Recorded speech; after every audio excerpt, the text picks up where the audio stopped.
আসন্ন ত্রয়োদশ জাতীয় সংসদ নির্বাচন অবাধ, সুষ্ঠু ও শান্তিপূর্ণভাবে সম্পন্নের লক্ষ্যে ২৮ দিনব্যাপী নিরাপত্তা জোরদার করেছে কোস্টগার্ড পশ্চিম জোন মোংলা। জাতীয় সংসদ নির্বাচন উপলক্ষে গত ১৮ জানুয়ারি থেকে আগামী ২৪ ফেব্রুয়ারি পর্যন্ত মোট ২৮ দিনব্যাপী কোস্টগার্ডের আওতাধীন উপকূলীয় ও নদী তীরবর্তী দুর্গম ও ঝুঁকিপূর্ণ এলাকা ভোটকেন্দ্রসমূহে দায়িত্ব পালন করছে।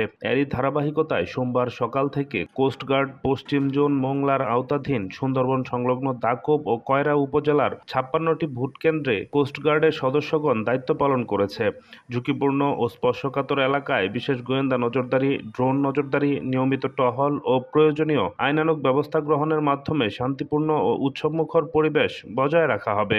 আমরা বাংলাদেশ কোস্টগার্ড অত্র ইউনিয়নের সুষ্ঠু ও নিরপেক্ষ ত্রয়োদশ জাতীয় সংসদ নির্বাচন ও গণভোট ২০২৬ এর জন্য নিয়োজিত আছি।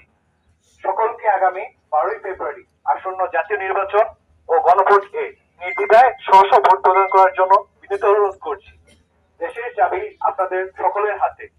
কেউ অস্থিতিশীল পরিস্থিতি সৃষ্টি করার চেষ্টা করলে আমাদের জানান।